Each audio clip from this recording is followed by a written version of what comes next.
алюминий завод дар аренда, шолкомбинат дар аренда, каврови комбинати қайроқум дар аренда, хуб конои кӯмир дар Қазоқистон аренда дода шидагӣ аст, намедонам кони намак дар аренда. ҳамаи ира раҳе ки тоҷик раҳ мегарда и дар аренда як ширкати хитоӣ омадагӣ гирифтагӣ аст, шлагбаум мондааст, тоҷике дар ватани худаш барои гузаштанаш пул мегирад. представит кунед, чандин сол мешавад ки тоҷике барои гузаштани барои хонаи очаш рафтан, тоҷик то дар хитоӣ пул надоад хонаи очаш рафта наметавонад. ба ном хитоӣ оформид кардагӣ аст, не ки дар авлоди Раҳмонов, яъне дигар нест. ҳамин чизо ҳамаш яъне ки дар дигар ҷоҳо фурӯхта шидагӣ аст. дигар чизе намондааст, фақат бизнеси манзарат ҳоҷатхона мондааст. имрӯз пага бизнеси ҳоҷатхонаро Раҳмонов оилавӣ мекуна, мегирад. яъне ки дар ягон ҷо ҳоҷатхонаам равӣ, бояд даромади ҳоҷатхонаам дар кисаи бояд бюҷаи оилаи Раҳмонов бояд баравад. дигар даромад нест. талбидан, қарз гирифтан, и вабо омад, дигар ҳеҷ ка ба Раҳмонов қарз наметаҳам. ҳар чанде ки дод, як чанд қадар орд Ӯзбекистон дод, я чанд қадар маблағ додан, тамом дигар, нест дигар. ӯ ҳамун сафарҳои Раҳмонов дар расход мешавад. ҳамин як сафар мекунад, қолинга бе вертолёт мебаранд, чӣ қадар армияра мебаранд, солдат дигар чи ё ҳам наёмникош, ҳамаи ӯ ойлик мегиранд моҳона, бепул кор намекунанд дар уҷа. ӯ девона нашидааст ки бепул тоҷик бикушад. пулш ҳамета Раҳмонов мегӯяд ҷинбидагиша бикаш. оҳиста оҳиста бигем буҷаи оила, яъне ки дигар тамом шуд. яъне буҷаи давлат буҷаи оила шидагӣ аст. уже ҳарсола вори даромад дар ин буҷа дигар нест. имсол шояд ки боз аз ӯ ҳам рафта бадтар шавад. бозам Раҳмонов ҳамин қадар бефара шидагӣ аст, монда шидагӣ аст, пир шидагӣ аст ки ҳафсалаи талбидан дигар надорад. на ин ки бигем ки гаштану кор кардан. дигар ҳамун фара ва ҳафсала надорад ки рава ба як давлата бига ки ба мо битени ягон чи гадоӣ кунад. тамом дигар. ҳамин қадар бигем пир шидагӣ аст. ҳамун гапзаниш савганча ҳаматон дидин, андаз ҳамин нафасаш мегира, ҳилла ҳашиш када, бигем ки савганча ниминим кола хурд. соли пеша бибинем шири очаву қаймоқи оташу намедонам ҷарғоти бобӣ ва ҳама чӣ қадр қасам хӯрдем ки имсол ҳамун конститутсияра хӯшум. инсоне ки ту худат дигар хита ҳимоя карда наметавонӣ, худат хита идора карда наметавонӣ, раҳ гашта ту наметавонӣ, ту кадом ҳуқуқҳои ин инсонҳои дигарро ҳимоя мекунӣ? ман ҳамеша ҳайрон шудам дар савгандаш. хулас аз Раҳмонов, яъне ки аз ин система хуб бистам ба охир расид. яъне чӣ интизор бошем аз Раҳмонов? аз Раҳмонов шумо чӣ интизор ҳастед? ва дар ин 30 сол чӣ кор кард? яъне ки дальше чӣ кор мекунад? як чӣ интизор бошед? ана интизоритон ҳамин бошад ки агар фарзандотон мактаба халос накарда боша, 16-17 сола боша, я бало кунед, паспортш кунед, ба Россияра биёред, кор куна ва гӯем ки пулро кунед Тоҷикистон. интизор бошед ҳамин фарзандотона овардана. барои чӣ? барои он ки оилаи Раҳмонов имсол якчандта набираи Раҳмонов мактаба хатм карда ба сари баланд ва соли 21 гӯем ки студент мешаванд дар дигар давлатҳо. яъне ки бибинем ки дар дигар давлат ки набираи Раҳмонов рафт, албатта барои ӯ 2 та муҳофиз дар кор аст, 3 та муҳофиз дар кор аст, хонаи шахсӣ дар кор аст, мошин дар кор аст, 1 та 2 та ӯро бояд дарс баранд, ай дарс биёранд, яъне нигоҳ бин кунанд. ҳамаи ӯ маблағ талаб мекунад. ҳамаи ӯ хориҷ рафтагӣ ӯро посбонӣ мекунад, зиндагиш бояд диштияк боша, ойлик фалон пули ойлик бигира.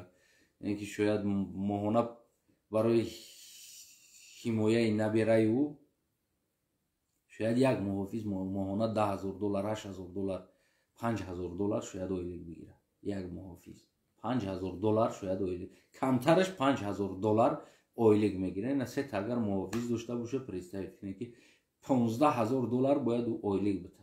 Моҳона ҳимояи фарзандша як набераша агар сета дошта бошад, навбат қати нигоҳ бинкунад, моҳона 15,000. хоб ҷои хурду хоби ӯ ҳамаш боз аз кисаи бигем ки бо кайфи сафои набераи Раҳмонов ай кисаи мо шумо агар 4 та студент кина агар моҳона $100,000 шояд ки бештар аз ӯ гӯем ки барои ҳамон студентош расход кина Раҳмонов, то ин ки оиликош, хурду хӯрокаш, кайфи сафош ҳамаи дар ҳамо агар дохил шаваям, агар мегӯям ки дутаю ки сета набера наздикои ҳам наберош агар дар хориҷ студент шаванд, шояд моҳона 100,000 ё ки бештар аз ӯ ҳамчун студент шояд расходш кунад. яъне ҳамаи ҳамин пул аз куҷо мерава? ҳар моҳ бигем $100,000 аз бюҷаи давлат барои хондани набераҳои Раҳмонов боз илова мешавад, яъне берун бароварданаш.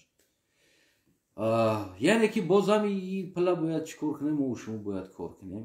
Акман камтар гуфта истодам, шояд $100,000, шояд солона 300, 400, 500 моҳонааш $300-400,000 барои кайфи сафову хондан зиндагиш, бояд оборудовани хонаи ӯи ки зиндагӣ мекунад, зарани хона мехараш ба ӯра, ӯ квартира снимат карда зиндагӣ намекунад, дар студентский общежит зиндагӣ намекунад, албатта квартира мегира, шояд дар ҳамон як падез ҳамон 3 та квартирара бихарам барое ки ҳам муҳофизо зиндагӣ кунад, ҳам набераш озод зиндагӣ кунад дар уҷа, дар ҳамон байн. яъне ки бигем ки уже старташ қариб $1 миллион расход мекунад ки $500,000 ки Раҳмонов ая набераш дар як ҷо рафта бихона старташ, тои муҳофизу тои мошин харидани мошинош дар уҷа, и ҳамаш аз кисаи халқ.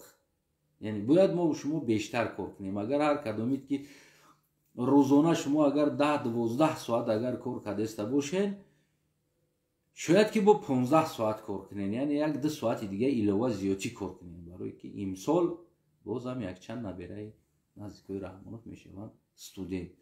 ва студентҳое ки бидан 1-2 таи дигаш бидан ва даниёи мо вош имсол хатм мекунанд, бармегарданд дар Тоҷикистон.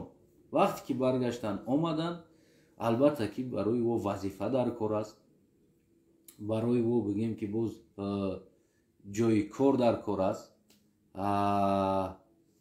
хоб боз ӯ мехоҳанд бо хона бигиранд дар хориҷ, ӯ ҳам намехоҳанд ки аз якдигар пас бошанд. дар Дубай бояд ҳар якташ хона дошта бошад, медонед нархора. хулас боз ҳам бо кор кунем, бояд пула мо битем, яъне ки пул аз кисаи мардум бояд бошад, барое ки Тоҷикистон истисолот надорад. аз гадоии бобош вай кисаи мардум бояд бошад.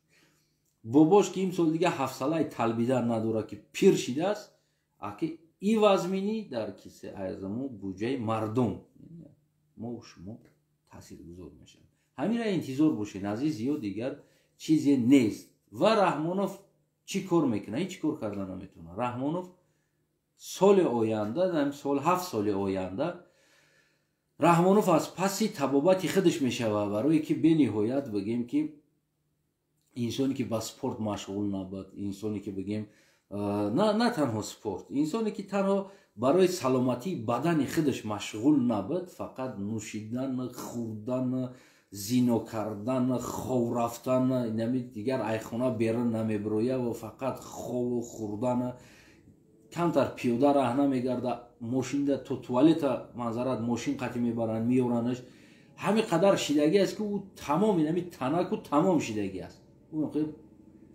як бигем маслуқ мегӯянд ку як маслуқ шидагӣ ҳам хеле мондагӣ аст. ҳатто ки як аз ахранои Раҳмонов хабар дод ки яъне бу мекунам одам, ҳамин қадр духариташ мекунанд, мезананаш духи ғадора ҳамин қадар сӯтаки бу мекунам одама танаш. пеш дамеш ния бӯи мурда меояд танаш мегӯяд. яъне ки уже маслуқ шидагӣ аст да, хеле бигиред. хоби 7 соли оянда Раҳмонов дигар хичи ҳамн фақат укол дору табобат, массаж, укол дору табобат. дигар дар публика шумо ира кам мебинед. айном шояд пайғом бинависанд, айном кор кунанд, аммо пештара вори худаш дигар и ҳафсалара надора. боз ҳам ин личени Раҳмонова бояд дар кисаи мо шумо яъне ки ҷамъ кунем битем буҷаи давлат гуфта налог гуфта ва Раҳмонов бигира ура кайфш куна личениш куна. дигар ҳеҷ чӣ кор карда наметавона. 7 соли оянда яъне чизе интизор набошед.